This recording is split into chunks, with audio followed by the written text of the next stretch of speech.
আসসালামু আলাইকুম।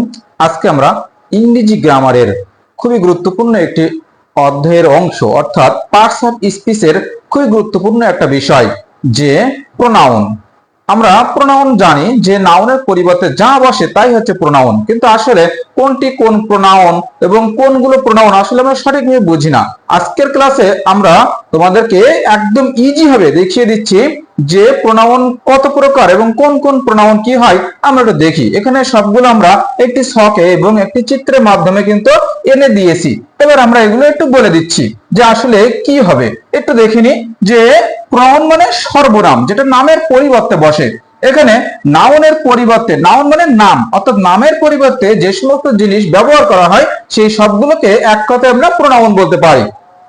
এখন এখানে উদাহরণস্বরূপ লিখেছি যেরকম আই, এইগুলো প্রোনাউন হিসেবে কিন্তু ব্যবহার হয়।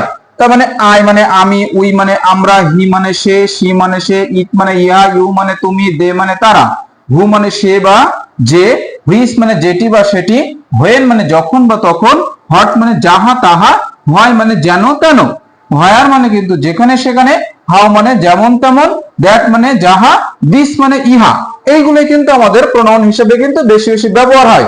এখন আমরা কোনটা কোন প্রোনাউন একটু দেখিনি। প্রোনাউন মোট হচ্ছে 8 প্রকার। তার ভিতরে একটি হচ্ছে পার্সোনাল মানে ব্যক্তিগত প্রোনাউন।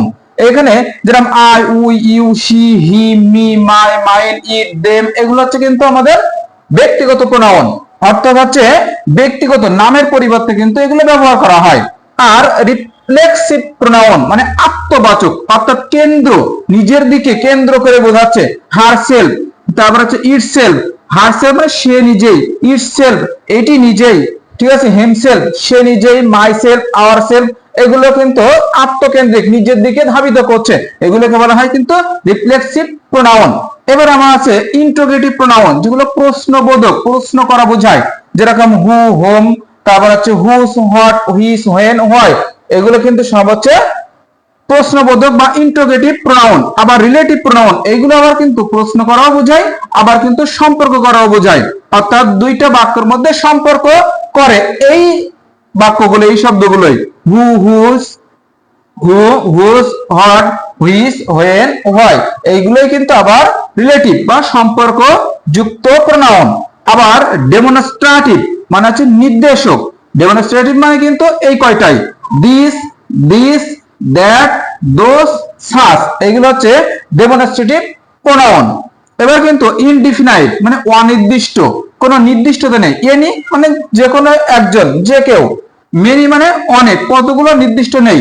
ফিউ মানে সামান্য, অন মানে একদা, বা এখানে ওয়ান বলতে একটি, এরকম নির্দিষ্ট নয়, ঠিক আছে। এরকম অন, সাম, নান, এগুলো কিন্তু সব হচ্ছে ইনডিফিনাইট, ঠিক আছে, নির্দিষ্ট করে বোঝাচ্ছে না। ওয়ান বলতে এখানে একজন, কিন্তু কে সে এটা কিন্তু নির্দিষ্ট নেই।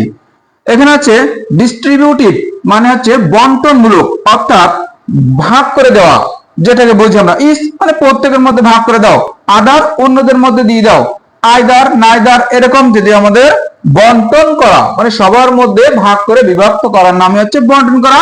এগুলো কিন্তু আমাদের প্রোনাউন, ডিস্ট্রিবিউটিভ প্রোনাউন। আর হচ্ছে ডিস্ট্রিবিউট করা মানে বন্টন করা, আর ডিস্ট্রিবিউটিভ মানে বন্টনমূলক প্রোনাউন। এবার হচ্ছে রেসিপ্রোকাল মানে পারস্পরিক সম্পর্ক বোঝাইতে।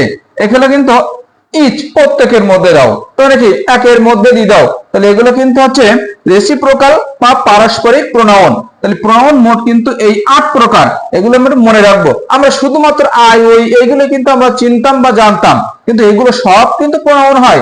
আমরা একটু বুঝে নেওয়ার চেষ্টা করবো, এগুলো কিন্তু মনে রাখবো, কারণ এগুলো কিন্তু অবশ্যই প্রয়োজন হয়। এরকম ভাবে এর পরবর্তী স্টেপ গুলো পেতে অবশ্যই আমরা চ্যানেলটি সাবস্ক্রাইব করে রাখবো।